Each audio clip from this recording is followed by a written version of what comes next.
حضرت بایزید بستامی کہتے ہیں کہ میں نے اپنی ماں کے آگے ہاتھ جوڑے، میں نے کہا امی تجھے راضی کروں یا رب کو راضی کروں؟ تو اپنے حق مجھے معاف کر دے، اللہ کو میں راضی کر لیتا ہوں۔ ماں نے کہا جاؤ پتر میں اجازت دیتی ہوں۔ گئے جنگلوں میں ذکر و فکر میں لگے رہے، تنہائی میں اس کو یاد کرتے رہے، دن رات ذکر کے چراغ روشن رکھے۔ 12 سال گزر گئے حق کی تلاش میں۔ ایک دن واپس بستام کے قریب سے گزر رہے تھے، خیال آیا چلتے چلتے ماں کو سلام کر جاؤں۔ دروازے کو دستک دینے لگے تو اس خیال نے ہاتھ روک لیا کہ ساری زندگی ماں کو سکھ تو دیا کوئی نہیں، اب دکھ بھی کیوں دینے لگے ہو؟ رات کا ایک پہر بیت گیا ہے، سردیوں کی لمبی رات ہے، ماں بستر میں لیٹی ہوگی، تیرے لیے اٹھے گی، دروازہ کھولے گی۔ دروازے کے ساتھ ہی لگ کے بیٹھ گئے اور ساری رات کاٹ دی، اس خیال سے کہ ماں کو تکلیف نہ ہو۔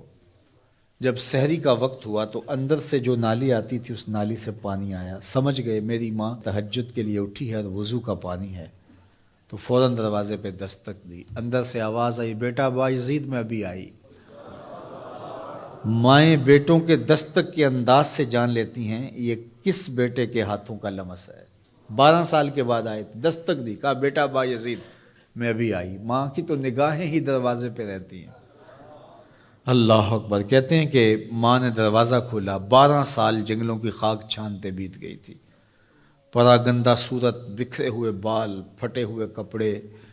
میری ماں کی جب نگاہ میرے پہ پڑی تو اس کی چشمان سے موٹے موٹے آنسو ٹپکنے لگے، اور اس نے ایسے ہاتھ پھیلا کے کہا مالک میرا بیٹا بایزید تیری طلب میں نکلا تھا، تو نے ابھی تک اسے اپنا قرب نہیں دیا۔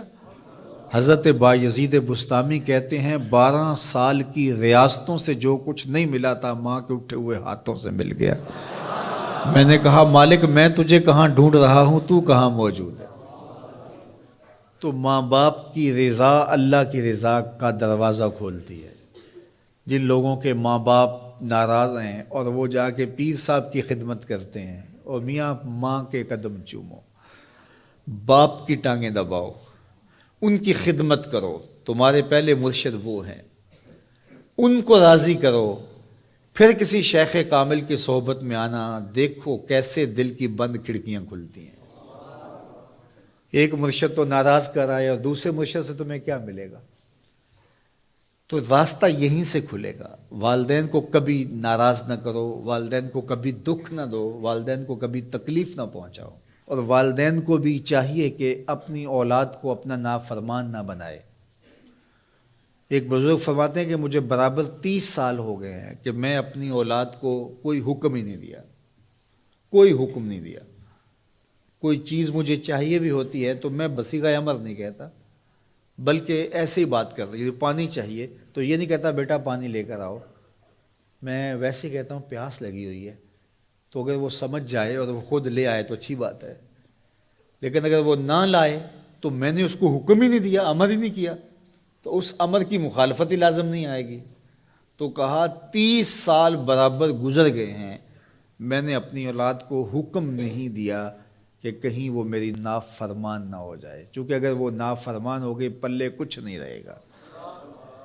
جو اولاد ماں باپ کی نافرمان ہوتی ہے وہ ہوا میں بھی اڑیں، وہ چرخ پہ بھی جھولیں، وہ زمین پہ گرنے والی ہوتی ہیں، کبھی کامیاب نہیں ہو سکتی وہ اولادیں جو ماں باپ کی گستاخ، بے ادب اور نافرمان ہوتی ہیں۔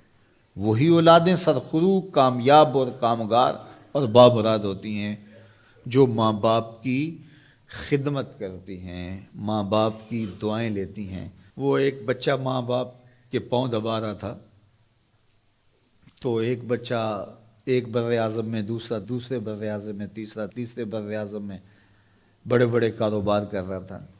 تو کوئی اس کا دوست ملنے آیا، اس نے کہا کہ اس نکمے کو بھی کہیں بھیج دو، فلاں جو ہے وہ یورپ میں ہے، فلاں امریکہ میں ہے، وہاں اتنی بڑی کمپنی اس نے کھولی ہوئی ہے، اس نکمے کو یہاں بٹھایا، اس کو بھیج دو، یہ تو نکمہ کسی کام کا نہیں۔ کہا یہ نکمہ ہی تو میرے کام آ رہا ہے، یہ نکمہ ہی تو میرے کام آ رہا ہے۔